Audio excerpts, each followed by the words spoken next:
Hi friends, welcome to Viddu's world. గెలుపు అందరూ కోరుకుంటారు, కానీ గెలవాలంటే కొన్ని తెలిసుండాలి, కొన్ని తెలుసుకోవాలి, కొన్ని వదిలేయాలి. ఇది అర్థం చేసుకున్నోళ్ళు ఖచ్చితంగా గెలుస్తారు. ఒక ఇనుప కడ్డీ విలువ 500 రూపాయలు అనుకుందాం. దాన్ని ఒక నిచ్చెనగా తయారు చేస్తే దాని విలువ 1000 రూపాయలు. అదే ఇనుప కడ్డీని సూదులుగా తయారు చేస్తే అది 10,000 రూపాయల ఖరీదు పలుకుతుంది. అదే ఇనుప కడ్డీని చేతి గడియారాల్లోని బ్యాలెన్స్ స్ప్రింగులుగా మారిస్తే అవి 1,00,000 రూపాయల ధర పలుకుతాయి. ఇదే విధంగా మీ సొంత విలువ మీరేంటి అనేదాన్ని బట్టి నిర్ధారింపబడదు. మిమ్మల్ని మీరు ఎలా తయారు చేసుకోగలరు అనే దాన్ని బట్టి ఉంటుంది. మిమ్మల్ని మీరు అత్యంత విలువైన వ్యక్తిగా తీర్చిదిద్దుకోండి. పుట్టినప్పుడు మీ జీవితం ఒక తెల్లటి కాగితమైతే మీలో ఉన్న రకరకాల సామర్థ్యాలు రంగులు. మీరు తీసుకునే నిర్ణయాలు ఆ కాగితంపై మీరు గీసే రంగుల గీతలు. మీరు చనిపోయినప్పుడు ఆ కాగితం ఒక అద్భుతమైన కళాఖండంగా విలువను సంతరించుకుంటుంది, లేదా ఎవరూ పట్టించుకొని పిచ్చి గీతలతో నిండి ఉంటుంది.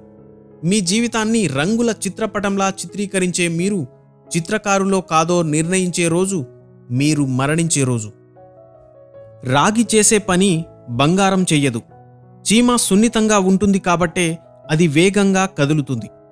చెట్టు వంగదు కాబట్టే ఒకే చోట పాతుకుపోయి ఉంటుంది. అలాగే మనిషి ఏదో ఒక ప్రయోజనం కోసమే భిన్నంగా ప్రత్యేకంగా జన్మించడం జరుగుతుంది. బలహీనతలు ఎన్ని ఉన్నప్పటికీ ప్రత్యేక బలం కూడా ఉంటుంది. అంత మాత్రాన వేరే వాళ్లతో పోల్చడం మూర్ఖత్వమే అవుతుంది.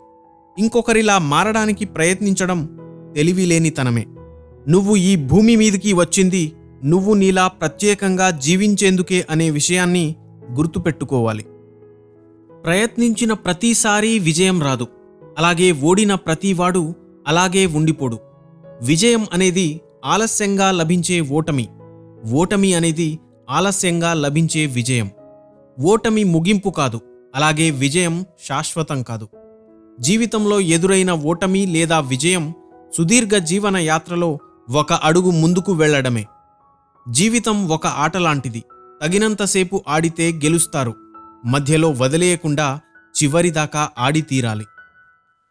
అసాధారణ వ్యక్తులంటే చేసే ప్రతి పనిని ప్రత్యేకంగా చేసే సాధారణ వ్యక్తులే. మహత్తరంగా జీవించడం అంటే ఒకే ఒక్క సూత్రాన్ని గుర్తించడం, ఆ సూత్రం ఆధారంగా జీవితాంతం తమ శక్తి సామర్థ్యాలను ఉపయోగించడం. ఒక్కో శ్వాస ఆ సూత్రానికి అల్లుకొని ఉంటుంది. మీరు కూడా మీ జీవిత సూత్రాన్ని గుర్తించండి. ప్రతి క్షణం దానికోసం జీవించండి. మీకది ఎంతో ఆనందాన్నిస్తుంది. సాధారణ వ్యక్తిని కూడా అసాధారణ వ్యక్తిగా మార్చి మీకొక చరిత్రను సృష్టిస్తుంది. సముద్రంలోని ఉప్పు నీరు, మురుగునీటి కాలువలు, కంపు కొట్టే నీటి గుంటలు, పాచిపట్టిన చెరువులు, వీటన్నింటి నుండి నీరు ఆవిరై మళ్లీ కిందికి వానలా కురిస్తే అది స్వచ్ఛమైన మంచినీరుగా మారి తాగేందుకు పనికొస్తుంది. అదేవిధంగా మనలో సంకల్పం ఉన్నప్పుడు తనని తాను ప్రక్షాళనం చేసుకుంటాడు.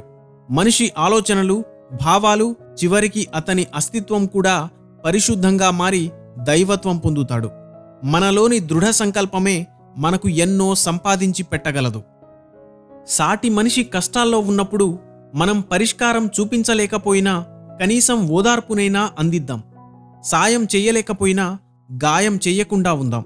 సమస్యని పరిష్కరించలేకపోయినా సమస్యను సృష్టించకుండా ఉందాం. మనిషిని ముందుకు నడిపించలేకపోయినా అడ్డుపడి వెనక్కి లాగకుండా ఉందాం. ఇతరుల తలనొప్పికి కారణమవడానికి బదులు కుమిలిపోయే హృదయాల బాధను తగ్గించే ఔషధంగా మీరు మారగలిగితే ఈ ప్రపంచం మిమ్మల్ని వెతుక్కుంటూ వస్తుంది. మీ మాటలలో, చేతలలో సానుభూతి నింపి ప్రతి మనిషికి పరిష్కారాలను వెతుక్కునేందుకు సాయం చేస్తే ఈ ప్రపంచం మీ సొంతమవుతుంది. మన పిల్లలు తమ జీవితకాలంలో చదివే ఒకే ఒక ఖురాన్ మనమే. వాళ్ళు చదవగలిగే వేదాలు కూడా మనం మాత్రమే. వాళ్ళు అర్థం చేసుకోగలిగే ఏకైక బైబిల్ మనమే. మీ జీవితం వాళ్ళకి ఒక హెచ్చరిక లేదా ఒక ఉదాహరణగా పనికొస్తుంది. అలాంటప్పుడు మనం ఎలా జీవించాలో నిర్ణయించుకోవడంపై మన పిల్లల జీవితం ప్రభావితమవుతుంది. గొప్పగా బ్రతకడం మన బాధ్యతగా మారుతుంది. మనిషి నిరాశగా ఉన్నప్పుడు, ఓటమి పాలైనప్పుడు నేను చెయ్యలేను, నా వల్ల కాదు అని మాట్లాడతాడు. కానీ అసలు విషయం ఏంటంటే మనం చెయ్యలేం అన్నది నిజం కాదు, మనం చెయ్యం అనేది వాస్తవం. మన దగ్గర ఎంతుంది అనేది లెక్కలోకి రాదు. మన దగ్గరున్న దానితో మనమేం చేస్తున్నాం అన్నదే అసలు విషయం. మన దగ్గర ఉన్న దాని విలువ మనం మార్చలేం, కానీ దాన్ని వాడుకునే పద్ధతిని మనం తప్పకుండా మార్చుకోగలం. సరిగ్గా ఉపయోగించుకుంటే ఒక బంటు కూడా రాణి అవ్వగలదు. ఇద్దరు వ్యక్తుల మధ్య సంఘర్షణ జరిగినప్పుడు తప్పెవరిది అనేది కాదు ప్రశ్న, జీవితం ఎవరిది అనేదే అసలు ప్రశ్న. ఇతరులు ఎలా ఉన్నారో అలాగే స్వీకరించకుండా ప్రపంచం మొత్తం మారాలనుకోవడం మానేసి ప్రపంచాన్ని ఉన్నది ఉన్నట్లుగా స్వీకరించాలి. అలాగే ఈ ప్రపంచం ఎలా ఉన్నా జీవితం అందంగా ఉండేట్టు చూసుకోవాలి. మనిషిగా పుట్టిన ప్రతి వ్యక్తి బాధపడతాడు. బాధపడడం సహజం. కానీ ఎంతసేపని గోడకేసి తలబాదుకోవడం, రక్తం కారడం మొదలు పెట్టొచ్చు. కానీ ఆ గోడ ఎప్పటికీ పగిలి మీకు దారివ్వదు. మీ దురదృష్టాన్ని ఎన్నాళ్ళు తిట్టుకుంటారు? మామిడి చెట్టు కింద నిలబడి నారింజ పళ్ల కోసం ఎదురు చూడడం అమాయకత్వం కాదా? ఉన్నదేదో ఉంటుంది, లేనిది లేదు, ఉండదు. కాబట్టి దేన్ని పట్టి ఉంచుకోవాలో, ఎప్పుడు విడిచిపెట్టాలో తెలిసినవాడే మేధావి.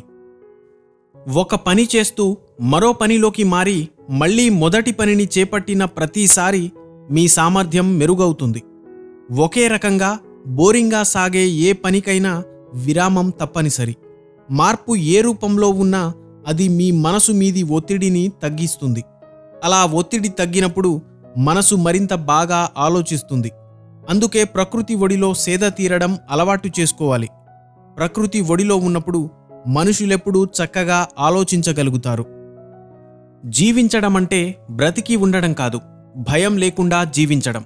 దాచవలసిన విషయం మీ దగ్గర ఏదీ లేనప్పుడు మీరు తప్పించుకోవాల్సిన అవసరమే ఉండదు.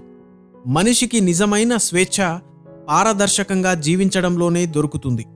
ఎవరైనా తమని తాము ప్రశంసించుకునేందుకు ఉపయోగించవలసిన అతి గొప్ప వాక్యం నేను తెరిచి ఉన్న పుస్తకం లాంటి మనిషిని అని ప్రకటించడమే. నిజంగా అలాగే జీవించడం గొప్ప వ్యక్తి యొక్క లక్షణం. జీవితం ఒక చదరంగం. ఈ ఆటను మీరు దేవుడితో ఆడతారు. మీరు మీ పావును కదిపిన ప్రతిసారి దేవుడు తన పావును కూడా కదుపుతాడు. జీవితంలో మీరు తీసుకునే నిర్ణయాలు మీరు కదిపే పావులైతే ఆ నిర్ణయాల వల్ల మీకు కలిగే ఫలితాలు ఆ దేవుడు కదిపే పావులు. మీరు పరీక్షించబడతారు, సవాళ్లను ఎదుర్కొంటారు, కష్టాల అంచుల దాకా నెట్టబడతారు. అయినా మీ ఆటను మీరు బాగా ఆడినప్పుడు మిమ్మల్ని గెలవనివ్వడం ద్వారా ఆ దేవుడు కూడా గెలుస్తాడు.